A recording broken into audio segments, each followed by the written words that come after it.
are starting to arrive. How very nice. That's always very gratifying. Good to see everybody. Hello, Anita. Hello, Brenda. Hello, James. Hello, Jeremy. Hello, Peggy. Hello, Naran. How are you? Good to hold. Sean, how are you? It's good to have you all with us today. Thank you so much for joining. We have 93 people signed up for what has become, or is now, the second annual tradition of going back over what we learned from your feedback from our conference. Obviously, it's incredibly important that we get your opinions, because that then enables the executive group to move forward with the changes if necessary, or if we're doing everything perfectly, no changes at all. But it's important that we get your feedback so that we can make sure that this continues to be the event that you want from the Vilamoura Conference. It's always great to go through the feedback. I think on site this year, I'll just keep waffling on while people are still coming in. On site this year, the feedback was great, but then, to be absolutely honest, very few people are going to come up to us and say we're having a horrible conference. So it's really good that you are honest in the feedback. So we will go through the feedback. I have to just introduce you first to my brilliant panel. Sophie Rayberg is the president of Vilamoura. Simon Robbins is the vice president of Vilamoura. Tad is Tad, and Bryony is our ops director. So I love your look there. So everybody knows Tad, and I'm Dom. And so, like I say, we're just going to spend the next few minutes going over the feedback that you sent us. And then Simon's going to talk about what's changing for the coming conference in Zagreb, and Tad's going to talk through some of the logistics that we are facing in terms of future events. So if you are all ready, I'm going to hand over to brilliant Sophie. Sophie, I've got to credit you. Thank you so much for all the work you did. Sophie did an amazing job putting all of your comments, and there were so many comments. So thank you for that, because it's really great to get your written words on this, and crunched them all through AI, and has come up with a really great way of being able to present the data that we got. So Sophie, I'm going to just share screen. For those of you who know Zoom very well, you'll know that it will suddenly take up your entire screen, and all you need to do to stop that is press escape. So I'm just about to share. There we go. Sophie, thank you very much. Over to you. I thought we'd agreed that we were going to credit this to me and not to AI, but okay. Well, it is credit to you. I'm saying all credit to you. No, I'm joking. No, I'm not joking. Thank you, everybody, for joining us today. We are very content in sharing all of the feedback with you. To give you a little bit of an idea, we as the executive group met 2.5 weeks ago and had 2 days looking at all of the feedback that came through from all of the delegates, both on the conference itself and on the sessions, looked at what we felt were things that we should all address and what came back through the survey. So as you all know, you will have all completed the survey through a tool called SurveyMonkey, which was fed with questions that the executive group had slightly amended from the year before sending it out. And we had an overwhelming amount of respondents. So we can already look at that on the next slide. We had 254 responses come back on the SurveyMonkey in Vilamoura. We had a total attendance of 780 delegates. We always subtract around 50 delegates for Vilamoura. So that, for example, constitutes part of the team, Tad and Dom, the lovely young ones that help, the AV team, all of those people that come in, our educational counselor, the EGQS runners. So we subtract about 50 from the total delegates, which left us with 730 delegates for this conference in Vilamoura. And based on that, it means that we got 34.8% return of the survey. I would hope that all of my corporate clients returned their surveys, or all of our clients returned their surveys, as well as all of the delegates did for Vilamoura. So that's a really great result. And to also give you an idea, we've put together the comparison to Dublin, where we had 138 responses on about 700 delegates. which meant that we had a 19.7 return on the survey, which means that year on year we've had an increase in feedback on 15.1%, which is, I'm sure, more than most of us can say for the feedback we receive for our businesses. So that's definitely something that we as Jura are really happy about, that we've been able to create a survey that has made it very accessible for everybody to answer and to reply on. So what have we done? Of course, when you completed the Survey Monkey, sometimes you gave in a sort of a grade and then you added a comment. And we asked AI to sift through the comments and come up with the 3 most reoccurring positives and the 3 most reoccurring negatives. So that for every question, we have both the number that was given or the grade that was given, but we also have the most reoccurring replies. In some of the questions, we negated an amount of responses, and I'll tell you about that as we walk through it. But let's start off with question 1, please, Don. Sorry, I'm trying to make it work. Oh, no problem. Sorry, there you go. No problem. So question number 1 was, how do you rate the Jura Vilamoura 2024 conference overall? So the average rating across all of the survey completion was 4.6, with a 98.97% of respondents choosing very good and excellent, which is, of course, a result that the Jura team works really hard for, and we're very happy that that was able to be achieved. Positives were the organization and run of the event. Network opportunities were listed as positive. On the negative side, there were hard to find the people one was meeting with, attendees very spread across the venue, and that the badges were not visible enough. So those are the things that came up most reoccurring through that. Question number 2 was, did you use the app? And all respondents were asked to tick all that applies. You can see in the graph here that most answers said that it was user-friendly, that it allowed for feedback on sessions, and that it was easy to identify delegates that one didn't know in person, maybe before the conference. A negative was that delegates did not reply, that it seemed like not a lot of delegates were using the app, and that there was a long loading time.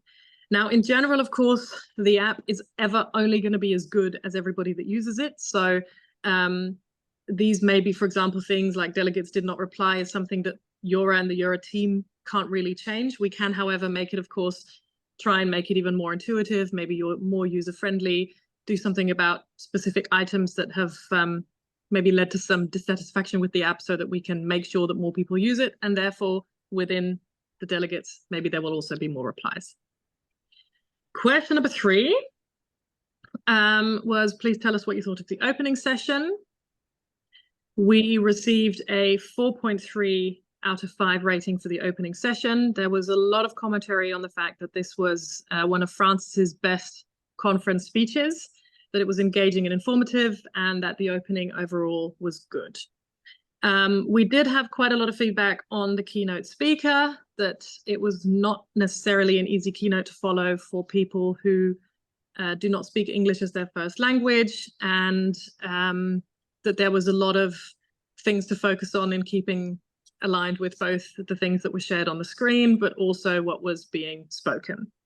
And one of the comments that you'll also see repeating was the fact that the opening ran over, which messed, of course, with agendas in terms of meeting times and everything that's to be done at that. And that's definitely also something that Simon will tell you about later when we look at what we're going to do for the next one. Just seen one comment come in from Tracy, surprised about hard to find individuals as we had so much more space than ever before. Of course, with so many delegates, search will always be a reality. I can only share that I completely agree with that. We have had some commentary on maybe sort of labeling specific meeting points or making it visible, the floor plan a little more visible. So that's definitely something that we'll look at. Question number 4. Please tell us what you thought of the welcome reception. The welcome reception received a 4 out of 5 rating. It was, of course, a little bit of a shame that it wasn't able to take place where it was originally planned due to some weather issues. Positive was that it was a great networking opportunity, plenty of nibbles, and that it was excellent. The feedback that we received on it was that it was loud and quite crowded, that not sufficient food and drinks were served throughout the entire event, and that the sponsorship opportunities weren't visible enough. Question number 5. Now, please tell us what you thought of the gala dinner. Never mind that little typo, which should read, please tell us, not please tell is. Received a 4 out of 5. Now, for example, in this question, we left food as one of the weighing factors in, whereas after there'll be some other questions where we speak about the conference overall, where we have taken out the food simply because, of course, we won't visit this specific hotel in this specific location again. And although definitely some of the feedback is extremely valid in terms of food, vegetarian options, of course, it's something that won't be repeated. So it will definitely be taken account when we're planning the next conference, but it's not something that's, and of course, also when we evaluate the hotel, but it's not something that we are able to change within a heartbeat or that is up to us to control. Although I have just heard that Tad might be a great cook, so who knows where that will go. Now, please tell us what you thought of the gala dinner. Positives were drinks on the lawn, the drum show, and the fact that it was a great space and venue. Negatives were that the quality of the food wasn't amazing, temperature. A lot came back on the fact that it was a very cold evening, and quite a few people commented on the fact that there should be assigned seating for these gala dinners to especially make it a little bit easier for either people that are attending the conference on their own or that are maybe newcomers. On to question number 6. How do you rate the party night on Thursday? We received a 4.3 out of 5.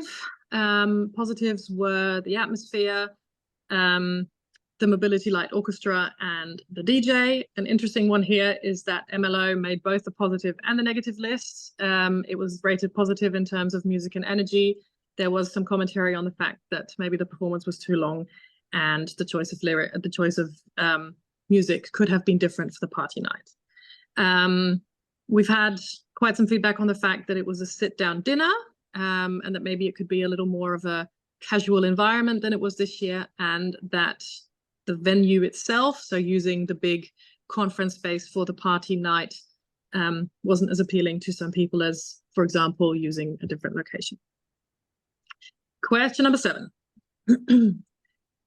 Please tell us what you thought of your Vilamoura as an environment in which you could network effectively. Again, we had that feedback a lot, that it was an easy networking space. There was plenty of little areas to sit. The acoustics were good. Delegates were easy to identify. On the negative side, it was long distances. My Apple Watch certainly confirms that there may have been need for a better floor map in terms of understanding where individual meeting rooms were. This came back also on some commentary on symposia and the meeting rooms that were rented or sponsored by specific companies. And there was the comment that speed networking should be a daily activity to allow everybody to sort of mix and mingle with possibly people they hadn't met before. On to the next one. Did the event meet your expectations? An overwhelmingly positive response that the event exceeded expectations, that it was a well-arranged conference. And of course, we're really happy to see that the change in conference days was something that a lot of people gave very positive commentary on, which seems to have met better with people's travel schedules, and allowing everybody to get back home for the weekend is definitely something that's come back as a positive. The negatives are that there seemed to be low session attendance, which has come back through the survey, that there was delays in starts and ends of sessions, which made sure, or which sort of resulted in the fact that people attended their own meetings a little late or had to leave sessions, and that the quality of the food wasn't as expected. Our next question is, what would have made the event better? And this is one of the questions where, for example, we asked AI to filter out the weather and food, because of course, when we want to talk about what would have made the event better, it's really important for us that we have feedback that we can use when putting together the next conference. So one of the big ones that came back was sticking to scheduled times, which is definitely something that Simon will talk about in a minute. The need for sufficient backup hotels if the conference hotel is booked or too expensive, that there's enough alternative accommodation that can be booked. that the keynote was not easily to be followed, that the closing keynote was engaging. In general, the feedback on both keynotes was not as overwhelmingly positive as we have experienced over the last conference years. We understand that, of course, a keynote is always a little bit of a, you're always expecting something because you've seen it, and sometimes that doesn't quite work out to what you hoped. So that's definitely a learning. The newcomers event was not set up in a way that made it easy to get to know each other. Session content was mediocre. Sessions did not seem well prepared.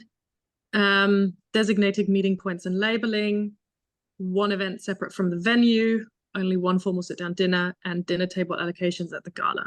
So, for example, when we speak about feedback that is something that we can then utilize, of course, we're not at all happy to read that for quite a few, the session content seemed mediocre.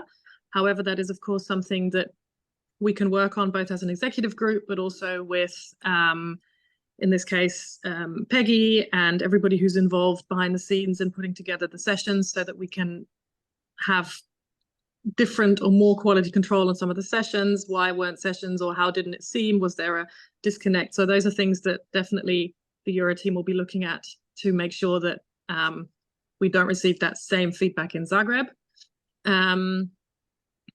Again, the dinner table allocations at the gala came back. It was one that we haven't seen in a long time, we discussed, but has now come back. So those are things that we're definitely going to look at.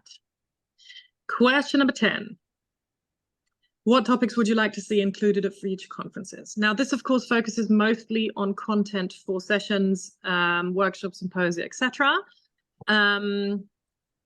We had a request for in-person MIM training to come back. Development in the continent of Africa was a recurring comment. Business best practices, trends. Mental health was a big one. Mental health, welfare, all of those employee well-being items have been quite big on reoccurring feedback that we've been getting. AI, M&A of relo companies, immigration law, career development. There were recommendations that maybe Euro could have external speakers, new moderating, data and reporting initiatives. There was more than one request on the future of RMCs, finance and marketing workshops, and expert sessions, again, with external speakers. And again, that's something Simon will look at with you in a minute. Next. Right. Question 11 is, to give you an example, a question where we left in the feedback on all of the food, just because, of course, that's a very critical part that also the Euro management team needs in evaluating the hotel after the conference. Please tell us what you thought of the hotel and the hotel team.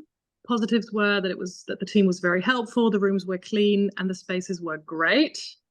The negatives were that the internet connection is not reliable or was not reliable. The booked meeting rooms were not as, I'm going to call it, fearful as maybe hoped, and that the food wasn't great.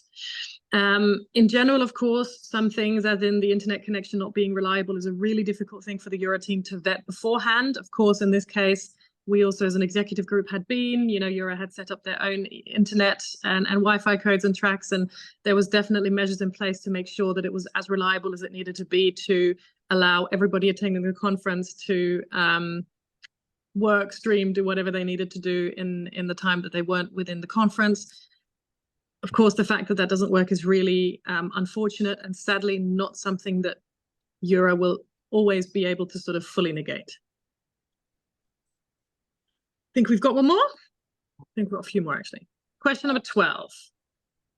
Comments on this year's event overall. Again, we've split it into positives and negatives. We'll start off with the negatives on the right.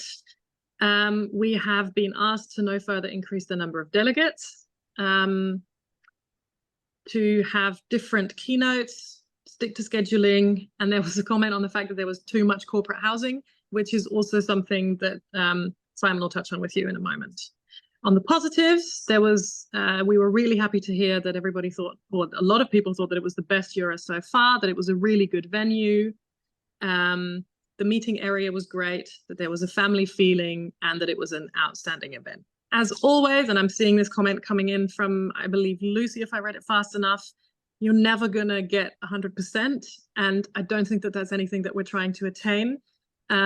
We are, of course, trying to keep up the positive ratings that we have. There's a lot of work that goes into the conference itself, searching for the hotels, finding the suitable hotels, putting together the sessions. You know, it's a very extensive job that's done with a lot of duty of care. So all of the feedback that comes in is really important to us so that we can make sure that we keep track on that. And some of it's easier to implement than others, and some of it you look at and we might likely not be able to do anything with it, other than, for example, not repeat a keynote, but we wouldn't normally do that anyway. So those are just some things that we sort of work with when we look at the feedback, and it's a very open, transparent process where we sit together as a group and have a look. Next one. See, told you we'd be quick. So that's what we've got on the feedback that came in. It's the first time that we've actually shared this with you as attendees, but then also, of course, it'll probably go out in the European, I believe, Dom, in this type of format, which is definitely something that, and this is, I appreciate the fact that Dom said that this was brilliant. It's a first attempt of sort of quantifying data that came in through the SurveyMonkey, and it's definitely something that we as an executive group in combination with Euro want to maintain doing so that we can have qualitative and quantitative data to look at when we evaluate these conferences. Definitely. Thank you so much, Sophie. It was a very inspired idea. Yes, Tad. I just wanted to say one thing, and that was in relation to the internet available in the hotel. We will always pay a supplementary fee to try and increase the amount of bandwidth for this number of people. And we did it this year, and we'll do it again next year if we have to. Yeah, that is one of the standard things that we have a conversation about. But unfortunately, until that bandwidth goes in, you don't really know quite how good it's going to be. And it was disappointing, I have to say. The other comment that I was just going to make really quickly was just so that you're aware, there's a big difference between what Sophie was saying when she was talking about the keynote speaker. She means our opening keynote speaker and our closing keynote speaker. That is not Francis, who got uniformly amazing reviews, just to clarify. Yes. Yeah. Absolutely. So thank you again, Sophie. That's brilliant. It's a great way of us being able to see that analysis. Thank you so much for doing it like that. That's definitely how we're gonna do that. Thank you for your lovely comments coming through. Thank you, Mercedes. That's really, really positive of you. She again says thank you. Well done, Sophie. And Jane, thank you. It's always lovely to have you with us. So I think, Tad, am I coming to you next to talk about logistics for next year? Well, yes. Simon, we're going to talk about structural changes. So Tad, over to you first. Yes, so we had planned we had a venue for next year some time ago. 5 years ago. 5 years ago, and we've been talking to them for 5 years, but unfortunately, due to the geopolitical situation, the executive group and we decided that we should actually go somewhere different, and hence there was a lot of rushed trips to various different places to try and ascertain where we could actually hold the conference in 2025. And we landed on Zagreb because we were able to negotiate a really good deal with Marriott Bonvoy in terms of using the Sheraton and also the Westin up the road, which will become more apparent a bit later, for some of the functions and some of the parts of the conference. And it's only because we had a really excellent relationship with them, we were able to negotiate this, and they were able to shift a few people away to give us the space that we needed for the conference. We have listened in that we will be having some functions in outside venues, so we'll be very pleased about that. So now that we know we're going to Zagreb, I think I hand to Simon, who's going to talk about some of the changes we have planned. I'm just going to say, Simon, before you go ahead, we were so excited about the event location that we had for 2019, that we booked in 2019. We really, really hope to go back there. We will, but like I say, there are... So we're not going to tell you where it was. In case we go back. Simon, over to you. Thank you so much. Thank you so much. Following on from Tad, he's let one of the cat out the bag in that we listened to feedback, and we are going to be having off-site for 2 events in in Zagreb, so you can look forward to that. One of the big changes will be there is going to be no symposiums on the Monday. That has now moved, so the conference itself will now start on the Tuesday going forward. And on that Tuesday, the opening session, as a board, we've decided that we're only going to have one keynote speaker, and that will be the closing speaker. So there will only be a shortened opening session of 1 hour so that we can get more into the program and offer more varied subjects for discussion and for your educational. What we will be doing as well is Brian is currently re-evaluating the badges to see if we can make those improvements that have been requested. It was quite a common theme. So once we have further ideas on how that's going to look, we can actually communicate those to you. On Wednesday will now become Workshop Wednesday, as we've decided to call it. So we'll be running a number of DSP specific workshops on the Wednesday, because we will be running a whole day corporate housing on the offsite for our corporate housing colleagues, which allows us then to open up to be a more DSP generic on the Wednesday through our working groups. You should all be aware that the hotel that we're going to is smaller than the hotel that we just left. And so the numbers will be restricted down to 650 delegates this time round, and not the 700 plus the 50 that we saw that Sophie spoke about. As I said, we are going to only have an hour opening session, which means that any updates from Eura, where Tad usually gave his little speech about to us all, that will now be combined with the AGM as a separate session. So that's something to look forward to there. We have listened closely to the request for speed networking on every day. We can't promise that, but we are looking at is actually holding 2 speed networking events subject to room availability. Now, the operational team, you can see, are pulling faces. The executive board are very keen on having as many speed networking as we can do, but we have to be limited by the actual availability, logistics, etc. As Sophie kept mentioning, we are building into the program some flexibility of time for each of the sessions. However, those sessions will start on time and they will finish on time. Anybody who wishes to be a moderator going into 2025 will be educated in starting and finishing on time. We will make sure that it runs to time all the way through, because it was very much a common theme that we had going forward, and we need to try and solve that. So we will be building in some buffer, but ultimately it starts and it finishes on times going forward. Now, one of the big things that we talked about was EGQS Plus holders, and how can we enhance the added value and the benefits to those companies and those members who hold that. And what will be happening in 2025 is for EGQS Plus holders, the window for booking your conference will open up before the general membership. You will have advance days, it could even be a week, not yet decided, in order to book, depending on when Brownie comes back from our holiday.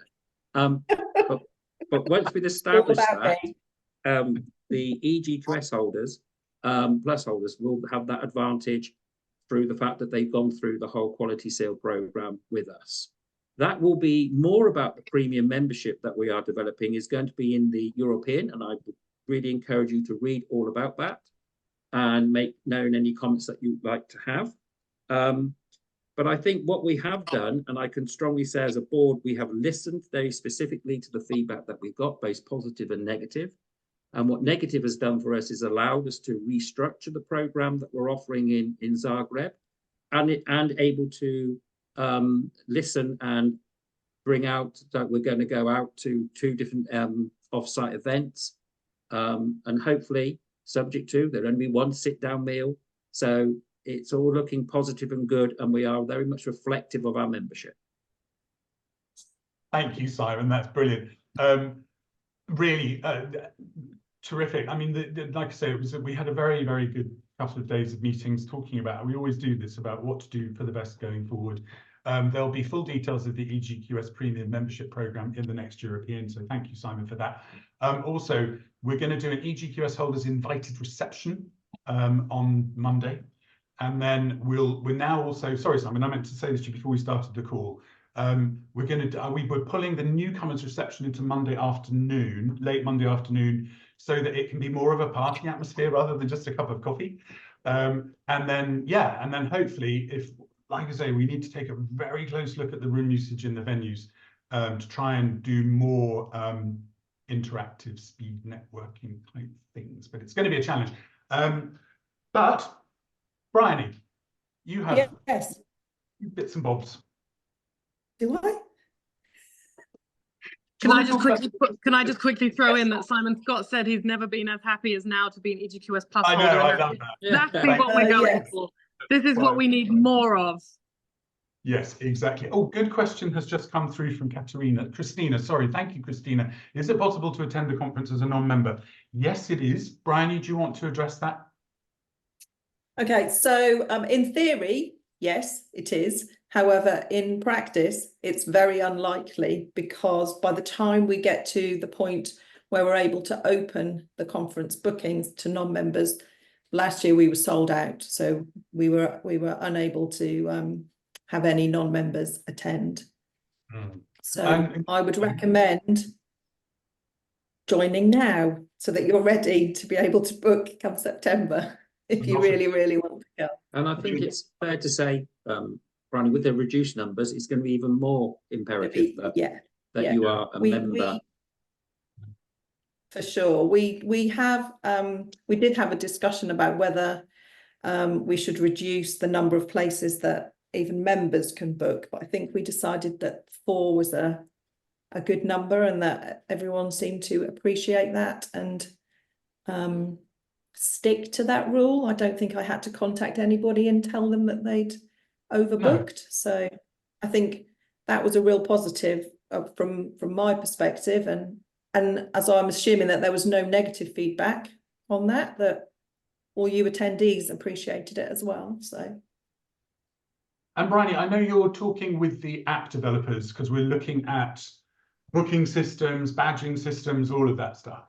Yeah. The name badges is an interesting one, because they do come direct from the app, and so I'm kind of limited with what I can change on there, because it's their design. But I'll try again this year to see if I can get that company name a bit larger.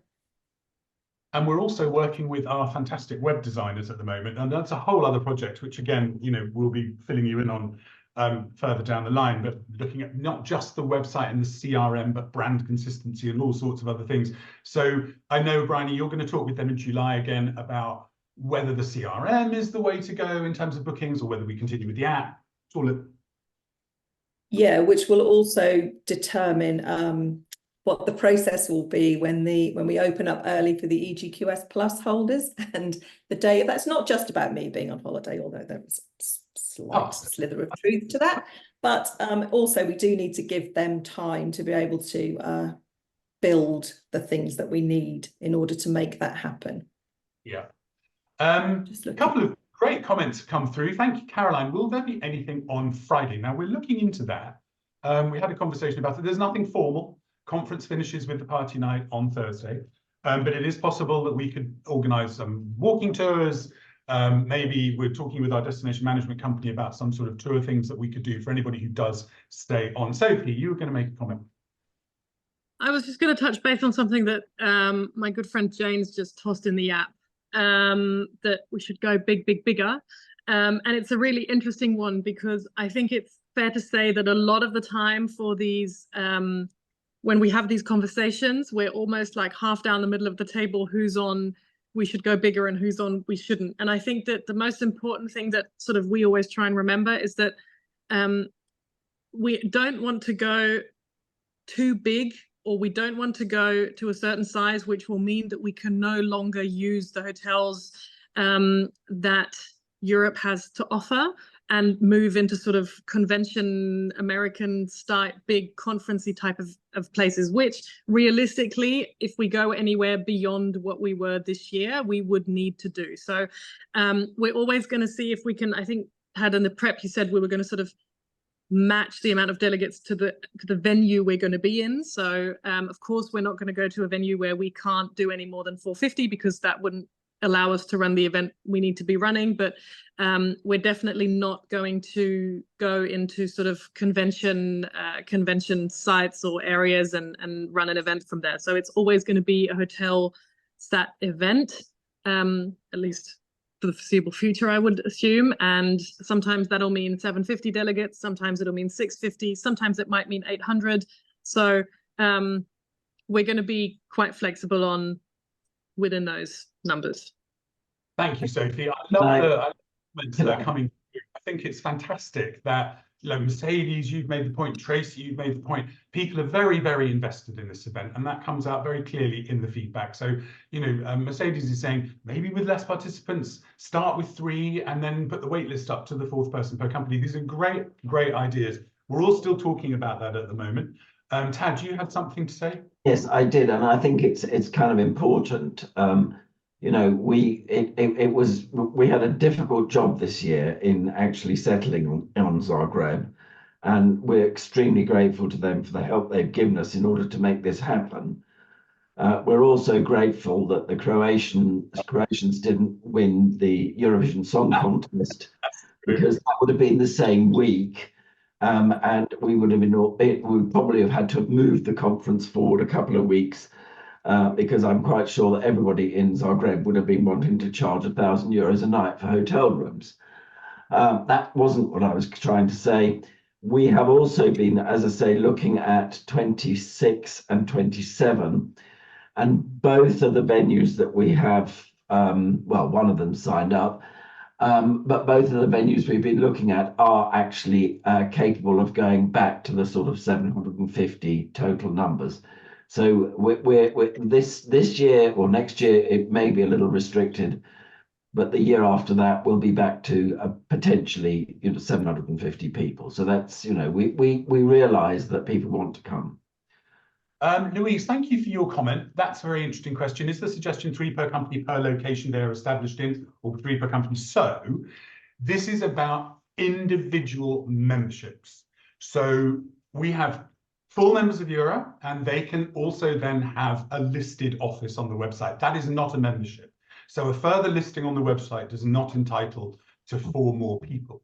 So there were companies with us in Vilamoura who had more than 4 people, and that's because they have more than 1 membership. They have a membership perhaps in Germany and a membership perhaps in Italy, and each of those memberships qualifies for those maximum delegate numbers. I hope that it's a bit complex, but that's how that works. So thank you for the question. There's a lot of talk and great support for 3 per company. It's definitely something we're going to have to talk about in the next board huddle. I think Don will be looking at that in our next board huddle. Reviewing the numbers based on the comments we're getting back. I kind of like the idea of 3 with the 4th one being on a reserve list. I think that's not a bad idea. Although I hate a wait list, because I hate letting people down and having to say no. So don't think we've got to make a decision on that right now. No, exactly. It's interesting that that's a lot of feedback on that. So yeah, it's thank you, everybody. Does anybody have questions that they would like to ask? Please go right ahead. We'll be, you deal with the waiting list with such grace, Brian. Thank you, Tracy. It's quite Pay you later. Behind the scenes, but apart from that.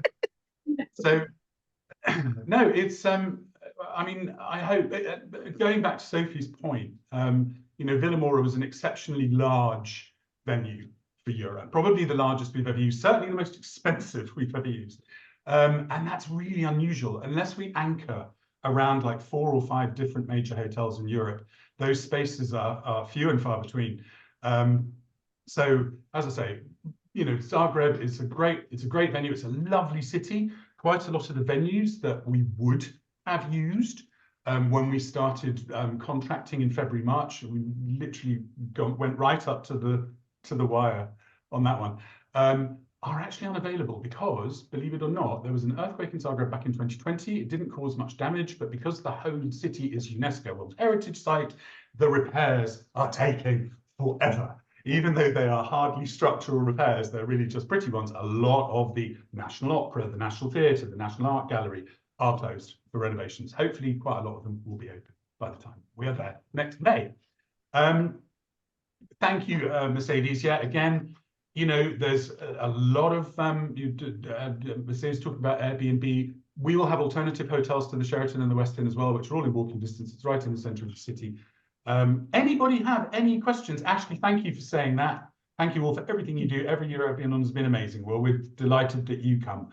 Elaine, an excellent question. When will registrations open? They will be open on, Bryony. September the 23rd. Mark it down now. And sadly, I can't take pre-bookings. We don't know when. Somebody said they wanted to book now, didn't they? But sadly, no. I'm unable to do that. Excellent. We will communicate with all the EGQS Plus holders when their bookings will open, though, as soon as we've got that sorted. So 23rd of September for the majority of members and earlier for EGQS Plus holders. One day after your birthday, Caroline. That's great. Just to let you know, the European will be going out in a couple of weeks' time. Maria is doing the final touches to the edit. If you do have something you really want to get in there, get it in now. Either send it to me or send it direct to maria@euro-relocation.com. Anybody has any more comments, please put them in the chat box. Otherwise, I forgot to say at the beginning, this is being recorded, so I will get the edit done of that today. I'll hopefully get it on YouTube and get the link out to you all by Wednesday, and it'll be on the YouTube channel as per usual.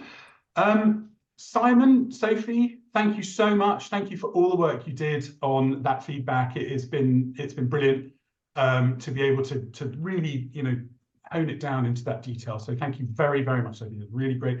Bryony, Tad, I will see you both very soon. And thank you to everybody who joined today. And we will catch up, if not before, in Zagreb. October 24th is our USA reception. If you are going to go to National Harbour in Washington, D.C., we'd love to see you there. I think it's the 24th. It's in the European. And Dom, it's slightly different to previous events. Yes. Yes, there's more food. It's a proper dinner. Well, it's in a great Mexican place, which is really famous down in National Harbour. So we're looking forward to that. Thank you, everybody, for joining us today. Have a great rest of your week, and we will catch up soon. Thanks, everybody. See you soon. Thank you. Bye. Bye. Bye.